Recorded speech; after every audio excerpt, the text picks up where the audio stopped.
This is A Matter of Degrees, stories for the climate curious. I'm Dr. Leah Stokes. And I'm Dr. Catherine Wilkinson. And I gotta tell you, it's been a minute since I've seen Dr. Stokes with her headphones on. Yeah, we haven't seen each other in our pod ways recently, have we, Catherine?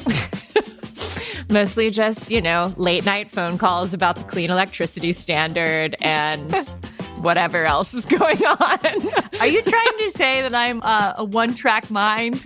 Well, you know what my mother says? Focus. You know what my mother says? Focus. Follow one course until successful. I got one course. I'm following it.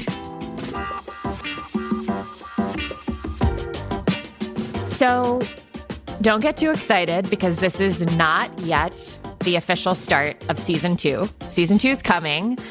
But we wanted to pop back into your feed now with a really special live episode of the show that we just recorded.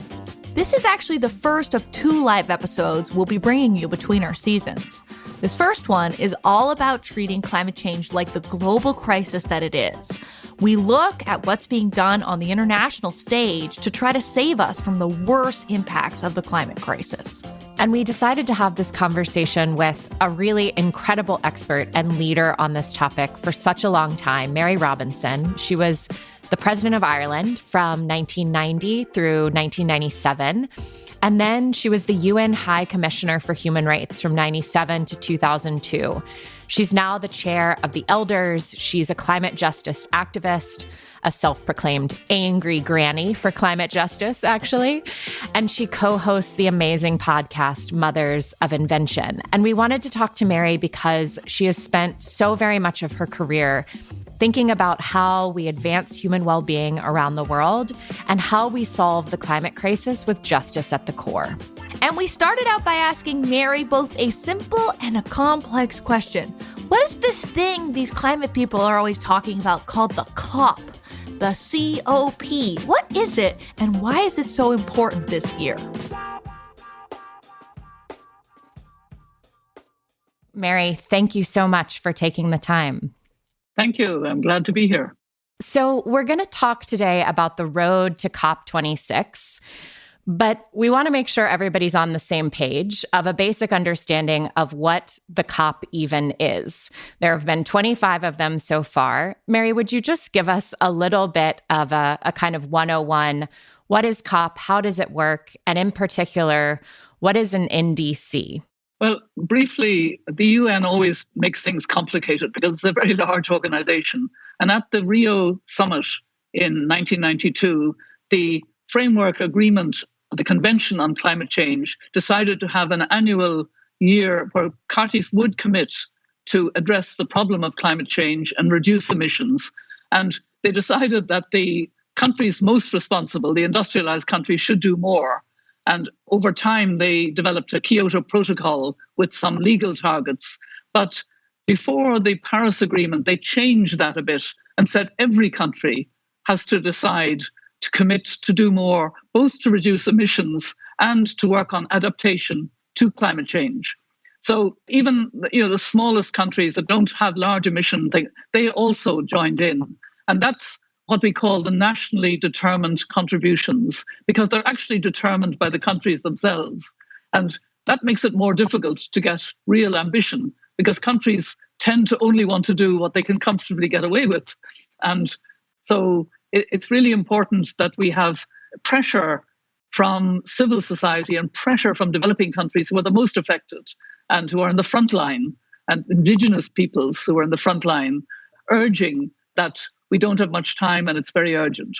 You mentioned developing countries and the Paris Agreement. And before we look forward to the November negotiations in Glasgow, I think it's worth looking back at Paris. And you were very involved, Mary, in the Paris Agreement. And developing countries played a really critical role in the targets that were set in Paris. Would you just brief us on that history before we start to look forward?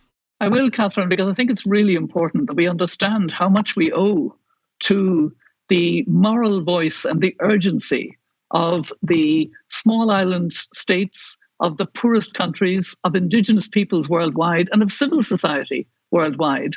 I was the special envoy of the Secretary General before Paris on climate change. So I was a close witness to all of this.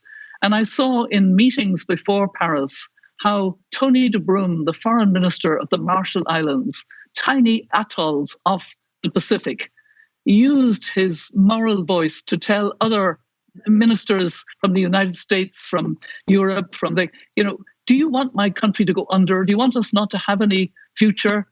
This is really urgent. It's affecting us now. We need 1.5 degrees to be put into the goal in Paris. And in the negotiations in Paris itself, a high ambition coalition was formed. It included Europe and the United States, but it was actually led by the Marshall Islands. Another example of real moral force. And it was how we got the new goal in Paris, that we would stay well below 2 degrees and work for 1.5 degrees. The problem was the scientists globally had never studied this. And they didn't know what the difference was between a world of 2 degrees of warming and a world of 1.5 degrees.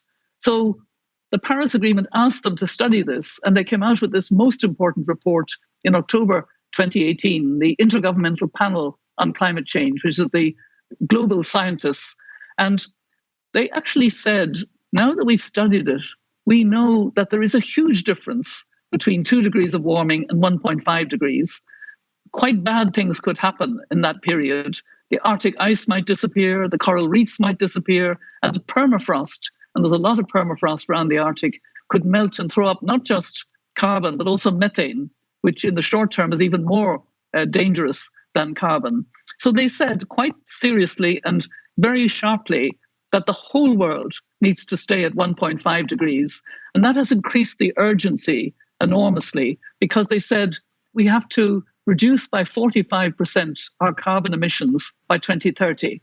So now with COP26 in Glasgow, the whole focus is on 2030 and how countries will have the ambition to make sure we'll have a safe world for the future for our children and grandchildren. That's really helpful history, Mary. And it's recent history. It's not like it's very old. And it really helps all of us understand where we're at, right? When we're talking about these nationally determined contributions, the NDCs, to the Paris Agreement, what we've just seen, and I'd love to get your views on it, is that a lot of countries are lining up with that IPCC report, right? They're saying if the IPCC says we got to cut 45% to limit warming to 1.5 degrees, well, hey, that's the kind of ambition we need to be seeing globally. And so I'm sure you watched, given how excited you are about climate like we are, the virtual summit that was held last week, including on Earth Day, by President Biden, where he invited world leaders to come via the internet during the pandemic to the United States to talk about their plans on climate change. And what's your take about how things went down at that big summit last week?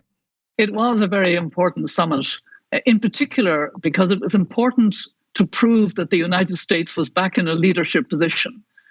President Obama and President Xi of China had kind of pressed each other, a kind of peer pressure of each other before the Paris Agreement. And that was also important, as well as the work of developing countries. So it was really important that President Biden convened over 40 countries to come together, and corporations and others, in order to commit to more ambition leading up to the conference in Glasgow in November.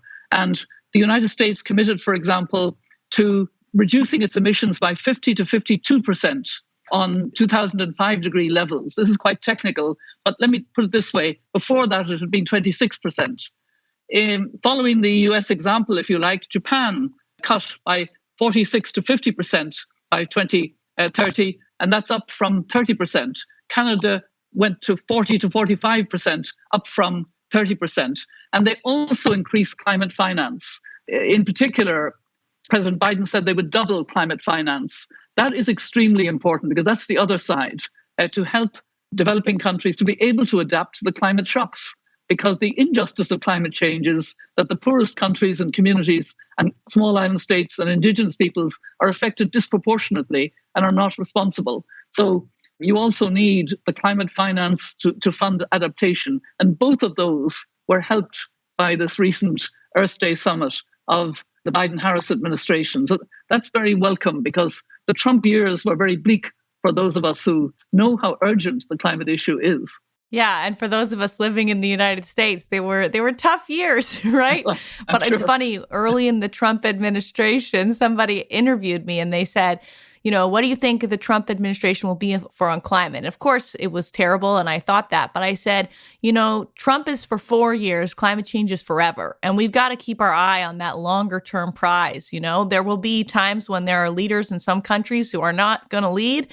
And then we got to think globally, how do we keep making progress? So I really agree with your take on the last week's meeting, the 50% target from the Biden administration, which hopefully will be implemented through the American Jobs Plan passing Congress. That's super exciting. And so this is all kind of on the road to another COP, another big global meeting. They just keep happening in a good way. And so looking ahead to November, if you had a magic wand, all right, we are endowing you with the power of magic. What would be the best outcome that you could sort of hope for at this meeting? And what do you think it would take to reach that outcome? And what are some of the barriers to getting there? We do need much more ambition, frankly. This was a good step. We need far more climate finance. So my wish, if I could have that magic wand, would be that all countries would commit to what's called a long-term goal. They would commit to be net zero emissions by 2050, and then work backwards to 2030, and then backwards from 2030 to 2025, 2023 to now, to say exactly what they would do in terms of reducing emissions, in terms of climate finance from the countries that built their economies on fossil fuel and benefited from that, and must help now the developing countries not to go that route, but to adapt also to the shocks of climate change. And also nature-based solutions. We have another framework this year in China, in Kunming, the UN conference on biodiversity. And we want to protect 30% of the land and 30% of the oceans in order to restore biodiversity. So I have an image of a world that will be so much better by 2030. I love that world that we must be hurrying towards, because it will be much healthier. It will be greener. Cities will be a joy to be in. The countryside will be a joy to be in, because we will be valuing rewilding, valuing biodiversity. The jobs will be different jobs, and there'll be jobs available. As we're learning through COVID, working from home can be working from different places because of the digital age. It will be accelerated in the time of no fossil fuel, and therefore no health deaths from fossil fuel. The deaths are enormous. I mean, we're very conscious of COVID and the deaths, but 8.7 million people die every year from air pollution, indoor or outdoor. Indoor, it's women cooking on open fires because they don't have access to clean cooking. And outdoor, of course, it's vehicles, it's manufacturing, it's fumes from fossil fuel. All of that will be gone. Imagine, it'll be reduced by 45% by 2030, and it'll be gone by 2050. I can't wait. At least I won't be around, but I can't wait for my children and grandchildren. I love that vision of 2030, and I want to run to that time period too. I love that. I'll pass it back to Catherine for the next question. Mary, we shared with the audience a little bit about the very many hats that you have worn and do wear. And one of my personal favorites of your current hats is that you co-host a podcast called Mothers of Invention that focuses on women's leadership in climate. And I think you have the best tagline maybe ever, that climate change is a man-made problem with a feminist solution. And I'm curious if you could unpack that tagline a bit. And how does that apply when we think about international climate negotiations and whose voices are present and really shaping the discourse? Well, Catherine, I always explain when we say that climate change is a man-made problem that requires a feminist solution, that man-made is generic. It includes all of us. And a feminist solution definitely includes as many men as possible. I'm very clear on that. And I learned, to my dismay, at my first conference on climate in Copenhagen, how scientific and technical and frankly male it was. I was really shocked. And the following year, with a number of other women leaders, we formed a network of women leaders on gender and climate. And we worked with a wide constituency of women who'd been working hard, but these women ministers were the heads of their delegations. We got them to determine that they would work towards a gender action plan and that they would invite grassroots women and indigenous women and frankly young women into their delegation to be there at the table. And over the years up to Paris and indeed the COPs after Paris, I saw the difference it made. It stopped the room when you had this woman of passion talking about what difference it made in her village, which was totally destroyed. She had to bring the women together. They had to become resilient, and how hard it was. And she wanted those delegates to wake up and realize that this was urgent. And you could see their faces, these technocrats from countries, who lived in cities and who, were wordsmiths about the words, but didn't really live the reality in the way that these women were saying. And that had a huge impact in, really helping to get a sense that this is about people, that we have to have a people-centered approach. We have to have a justice approach if we're going to really meet the urgency. And the other thing I love about Mothers of Invention, which is a tribute to Maeve Higgins. Maeve Higgins was 8 years old when I was elected president. I didn't know her before we were brought together to do this podcast, but she's a very successful comedian in New York. She's made films. She writes for the New York Times and other prestigious outlets. And because she's a comedian, she only half respects me on the show, and that's the humor. And I probably learned it later in life than I wanted to, but I now understand it. Humor is a great communicator. It really is. If you could, I knew when I was living in the United States, a lot of young people took their news from Saturday Night Live and the Daily Show, and so on. Humor is a great way to communicate. Mm. I remember you telling me that, Mary, I think during Climate Week a couple of years ago, don't be afraid to use humor. And I think it is such a great insight, because climate change is inherently deeply serious. People get a little bit daunted about not knowing the science, not understanding the policy, feeling maybe guilty, et cetera, et cetera. And I think humor is a great way to sort of open things up and put people at ease. So I love the relationship that you and Maeve have as co-hosts. And I think on this point around... And of course, we were joined for the last session by Tamali from Sri Lanka, which was also important because our focus, and it increasingly, was on the stories of women from the south of the United States and the south of the world, if you like. And just the wonderful ways in which they were working with nature, particularly Indigenous women, how much we can learn from how to live sustainably with nature. It's really important that we imbibe that now and work towards that kind of sustainability and do it with the sort of connections that they feel deeply with all the other species and with the mountains and the rivers and the air. There's a huge wisdom there. Yeah. And I think this point that you've made around centering human beings, centering justice, centering equity in the conversation. And when I think about the role that women have played in that, I also think about all of the young women and even young girls who are stepping up as climate activists and playing that role of, an insistent and ferocious moral voice in this moment. And I'm curious if you anticipate activists playing an even more critical role this year than in COPs past.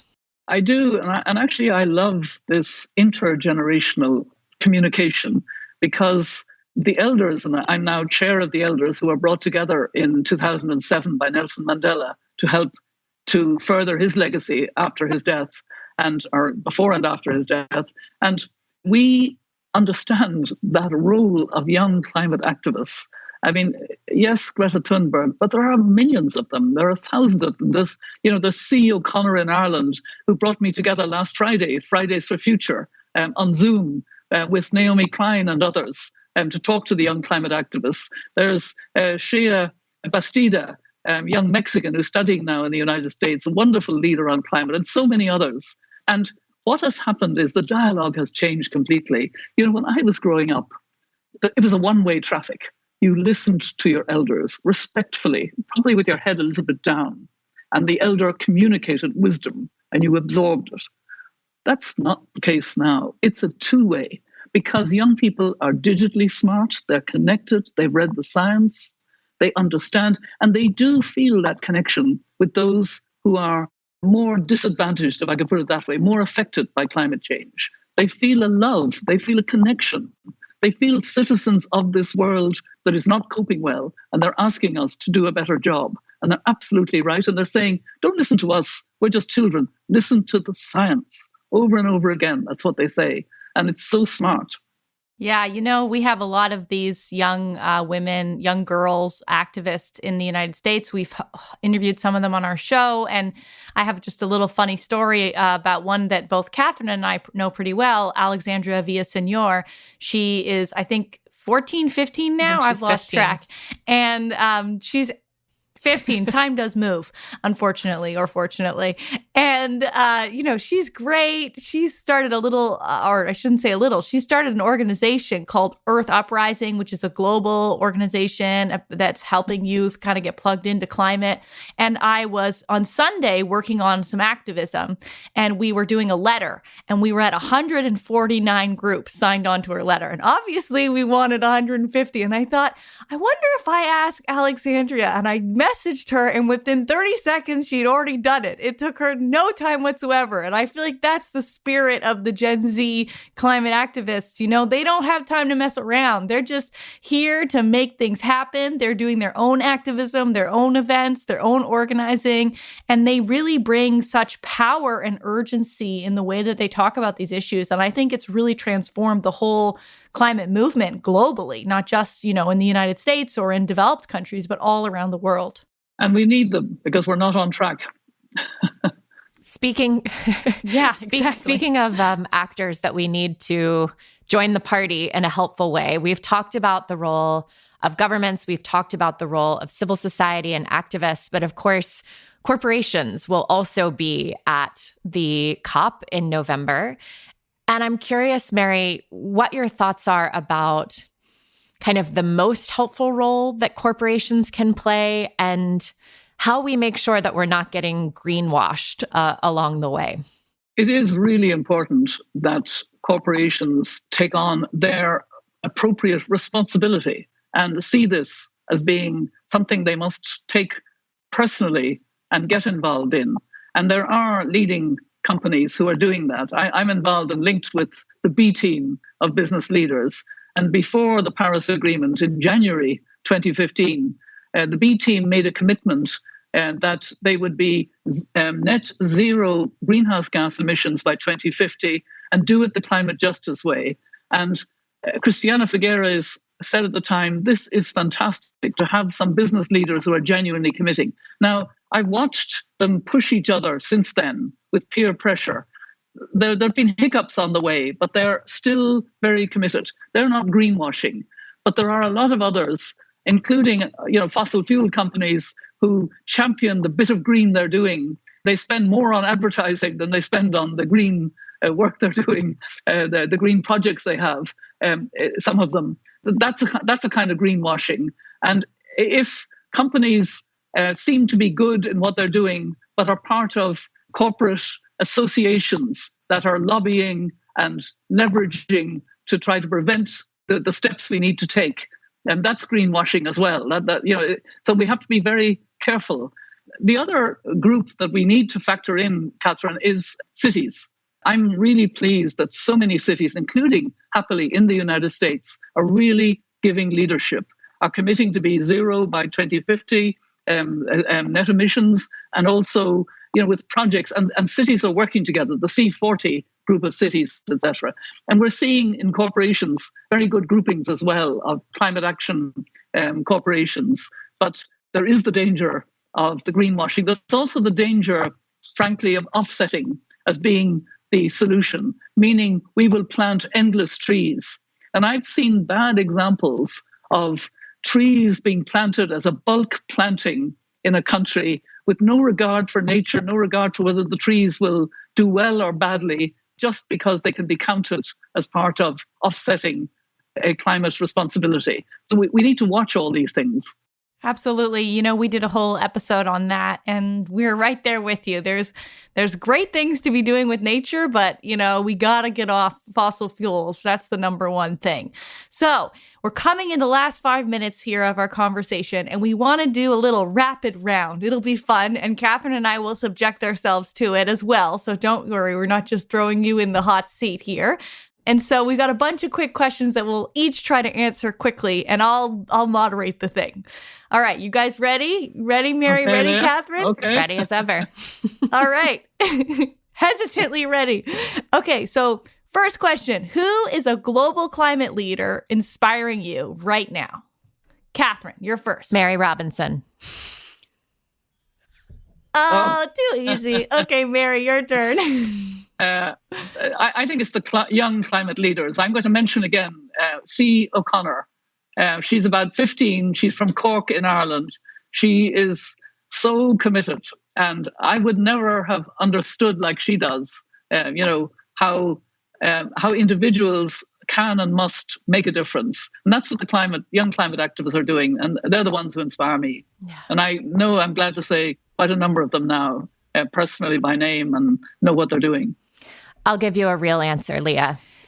For me, I will add Maria Alejandra Escalante, who leads the climate justice work for Frida, the Young Feminist Fund. And we just got to do a roundtable of two, more of a bistro-sized roundtable for Time Magazine's climate issue. And I just think that the work that they're doing is fantastic. And I really encourage folks to look that up online. And Maria shares some really important insights about the intersection of gender and climate through the lens of the pandemic. All right. For me, I'm working really hard on a clean electricity standard, and I've got great allies in an organization I just met a couple months ago called the Chesapeake Climate Action Network. And I got to give a shout out to my besties, Quentin, Jamie, and Mike, who every day come up with something that they can do to try to advance the cause. And there's people like that everywhere, you know, and it's so inspiring. Okay, next question. Something you've recently read that's informing your thinking. It could be climate. It could be something else. Mary, you're up. I recently read an op-ed by the head of the World Health Organization, Tedros, from Ethiopia, who happens to be a friend of mine.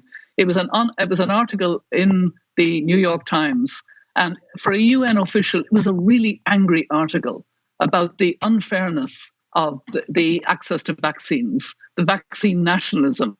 He really spoke angrily, and he's right. And this is also related to the climate issue. If the poorest countries cannot get access to vaccines, we're seeing these scenes in India. It breaks my heart to see, such distress, such death unnecessarily, if we would collaborate as a world and provide access to vaccines. So, I see that as being, really also part of this whole issue that we're talking about. We need multilateral cooperation, solidarity, and in particular at the moment, we need to have equitable access to vaccines. We mustn't have intellectual property rights being used. I'm very glad that the Biden administration is moving in the right direction and sympathetic to waiving intellectual property rights. It's Europe and the UK that are resisting. And I've written an op-ed about that, and I've written a letter with a number of other heads of state to Biden, commending him for pressure to allow the South to become a major manufacturer. India is a manufacturer, but unfortunately exported most of the vaccines and now has a crisis. This is a very, very real issue. Absolutely. All right, Catherine, what about you? Something you're reading? I just read Adrienne Marie Brown's small book called We Will Not Cancel Us, which I think is a really important one for anyone who's in or near movement space right now, about how we engage with one another and how we move forward together. Okay, and my turn, really rapid fire, that Harvard study that shows that 8 million people are dying every year from air pollution. That is hugely transformative to my thinking. I already thought air pollution was bad. Now I think it's really bad. Okay, we're in the last 30 seconds. So the last question is, climate solution that's capturing your imagination. You got like 2 words. Mary, what's a climate solution you're excited about? It's people power. It's the movements, climate activists. Catherine. It's got to be the clean energy standard, Leah. We got to have it. Oh, the clean electricity standard. That's my pick, too. That's our main passion project right now. Well, that brings us to the end of our live episode. Thank you so much to Mary for being our guest today. This was a lot of fun. We learned so much about the international arena. We greatly appreciate all your focus on equity and justice and ambition. It's so powerful out there in the world. You are a force for good. So thanks for joining us on our first live episode of A Matter of Degrees. Thank you, Mary. Thank you, Leah, and thank you, Catherine.